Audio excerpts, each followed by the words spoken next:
Breaking news చూస్తున్నాం. భారత్లో corona మహమ్మారి మరోమారు కలకలం రేపుతుంది. దేశంలో కరోనా కేసులు పెరుగుతుండడం ఆందోళన కలిగిస్తోంది. కేంద్ర ప్రభుత్వ అధికారిక గణాంకాల ప్రకారం దేశవ్యాప్తంగా పలు రాష్ట్రాల్లో ఇటీవలి కాలంలో మొత్తం 257 కరోనా కేసులు నమోదైనట్లు వెల్లడైంది. ముఖ్యంగా మే 12వ తేదీ నుంచి వారం రోజుల వ్యవధిలోనే 164 కొత్త కేసులు వెలుగు చూసినట్టు కేంద్ర ఆరోగ్య మంత్రిత్వ శాఖ స్పష్టం చేసింది. కేరళ, మహారాష్ట్ర, తమిళనాడు రాష్ట్రాల్లో కరోనా ప్రభావం ఎక్కువగా ఉన్నట్టు తెలిపింది. గత వారం రోజుల్లో ఒక్క కేరళలోనే 69 కొత్త కరోనా కేసులు నమోదు కాగా మహారాష్ట్రలో 56, తమిళనాడులో 34 కేసులు నమోదయ్యాయి.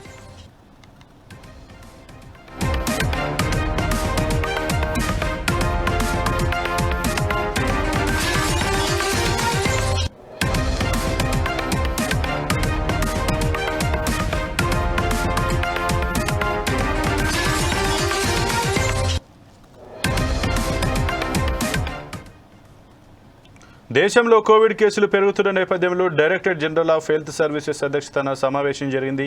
ఈ భేటీలో national centre for disease control, emergency medical relief division, disaster management cell, Indian council of medical research, కేంద్ర ప్రభుత్వ ఆసుపత్రుల నిపుణులు పాల్గొన్నారు. దేశంలో ప్రస్తుతం కోవిడ్ పరిస్థితి పూర్తిగా అదుపులోనే ఉందని వారు వెల్లడించారు. హాంకాంగ్, సింగపూర్ వంటి దేశాల్లో కరోనా కేసులు ఇటీవల పెరుగుతున్నాయని, ఆ ప్రభావం కొంతమేర భారత్పై కనిపిస్తోందని విశ్లేషించారు.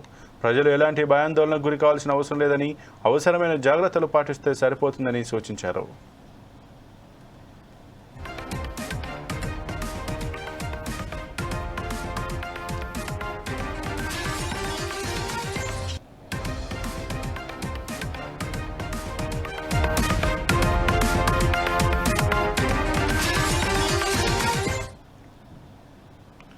భారత్లో కరోనా మహమ్మారి మరోమారు కలకలం రేపుతోంది. దేశంలో కరోనా కేసులు పెరుగుతుండడం ఆందోళన కలిగిస్తోంది. కేంద్ర ప్రభుత్వ అధికారిక గణాంకాల ప్రకారం దేశవ్యాప్తంగా పలు రాష్ట్రాల్లో ఇటీవలి కాలంలో మొత్తం 257 కరోనా కేసులు నమోదైనట్లు వెల్లడైంది. ముఖ్యంగా మే 12వ తేదీ నుంచి వారం రోజుల వ్యవధిలోనే 164 కొత్త కేసులు వెలుగు చూసినట్టు కేంద్ర ఆరోగ్య మంత్రిత్వ శాఖ స్పష్టం చేసింది. కేరళ, మహారాష్ట్ర, తమిళనాడు రాష్ట్రాల్లో కరోనా ప్రభావం ఎక్కువగా ఉన్నట్టు తెలిపింది. గత వారం రోజుల్లోనే ఒక్క కేరళలోనే 69 కొత్త కరోనా కేసులు నమోదు కాగా మహారాష్ట్రలో 56, తమిళనాడులో 34 కేసులు నమోదయ్యాయి. ఇక ఇదే అంశానికి సంబంధించి మరింత సమాచారం మా స్పెషల్ కరెస్పాండెంట్ ప్రసన్న అందిస్తారు. ప్రసన్న, చెప్పండి, దేశంలోనైతే మరోమారు కరోనా విజృంభిస్తున్నట్టుగా, కరోనా కేసులు పెరుగుతున్నట్టుగా తెలుస్తుంది. దీని గురించి మీ దగ్గర ఉన్నటువంటి పూర్తి సమాచారం ఏంటి? సంపత్, భారతదేశంలో కరోనా మహమ్మారి మరొకసారి కలకలం రేపుతుంది పోవచ్చు. దేశంలో కరోనా కేసులు పెరుగుతుండడం ఆందోళన కలిగిస్తున్న కేంద్ర ప్రభుత్వ అధికారిక గణాంకాల ప్రకారం దేశవ్యాప్తంగా రాష్ట్రాలు ఇప్పటి వరకు కూడా 257 కరోనా కేసులు అధికారికంగా నమోదైనట్టు వెల్లడింది. ముఖ్యంగా మే 12వ తేదీ నుంచి వారం రోజుల వ్యవధిలోనే 164 కొత్త కేసులు వెలుగు చూడడము అందరికి కూడా ప్రభుత్వము అలర్ట్ అయిందని చెప్పవచ్చు. అయితే దేశంలో ప్రస్తుతం COVID-19 పరిస్థితి పూర్తిగా అదుపులోనే ఉందని కేంద్ర ప్రభుత్వ అధికారులు స్పష్టం చేస్తున్నారు. అయితే హాంకాంగ్, సింగపూర్ వంటి దేశాల్లో కరోనా కేసులు బాగా పెరుగుతున్నాయని, ఆ ప్రభావం భారత్ మీద కనిపిస్తోందని ఆ మేధావులు విశ్లేషిస్తున్నారు. అయినప్పటికీ కూడా ప్రజలు ఆందోళన చెందాల్సిన అవసరం లేదని, అవసరమైన జాగ్రత్తలు అందరూ పాటిస్తే సరిపోతుందని చెప్పేసి డాక్టర్లు సూచిస్తా ఉన్నారు.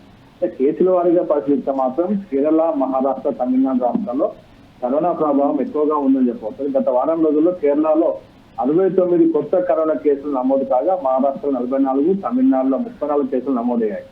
కరోనా కారణంగా మహారాష్ట్రలో 2 వ్యక్తులు మరణించినట్లు వార్తలు పుకార్లు వచ్చినప్పటికీ కూడా అది కోవిడ్ మరణాలు కావని వైద్యులు ఎవరైతే వారికి వైద్యం చేస్తారో వైద్యులు ధృవీకరించారు.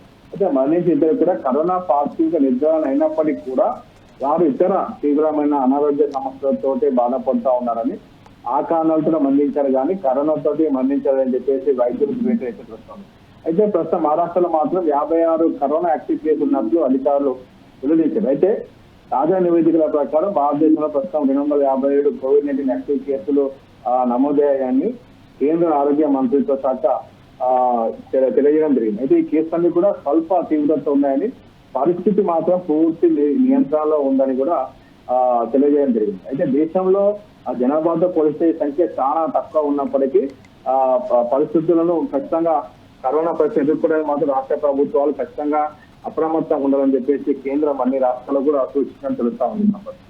అయితే ప్రసన్న నిన్న మనం సోషల్ మీడియాలో కూడా చూసాం, ఎవరైతే ప్రముఖ నటి నమ్రతా శిరోద్కర్ సిస్టర్కి కూడా దుబాయ్లో కరోనా వచ్చినట్టుగా ఆమెనైతే జాగ్రత్తగా ఉండాలి ఆమె చెప్పినట్టుగా చూస్తున్నాం.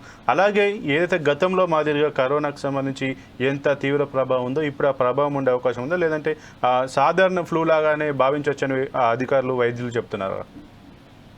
అయితే భారత ప్రభుత్వం మాత్రము గత COVID-19 పరిస్థితుల రీత్యా 170 కోట్ల టీకాలు అంటే కరోనా వ్యాక్సిన్లు అందజేయడం జరిగింది. అయితే ఇప్పుడు కరోనా ఏదైతే ఉందో దానికి మాత్రం భయపడాల్సిన అవసరం లేదు, ప్రజలు కొంత జాగ్రత్త వహిస్తే సరిపోతుందని చెప్పేసి ప్రభుత్వం తెలియజేస్తా ఉంది. అయినప్పటికీ కూడా ఖచ్చితంగా రాష్ట్ర ప్రభుత్వాలు కానీ ఖచ్చితంగా ఎవరైతే విదేశాల నుంచి భారతదేశం తిరిగి వస్తా ఉన్నారో వారికి ఖచ్చితంగా COVID-19 టెస్ట్ చేయాలని చెప్పేసి వారికి ఆదేశాలు ఇవ్వడం జరిగింది. Okay, thank you Prasanna.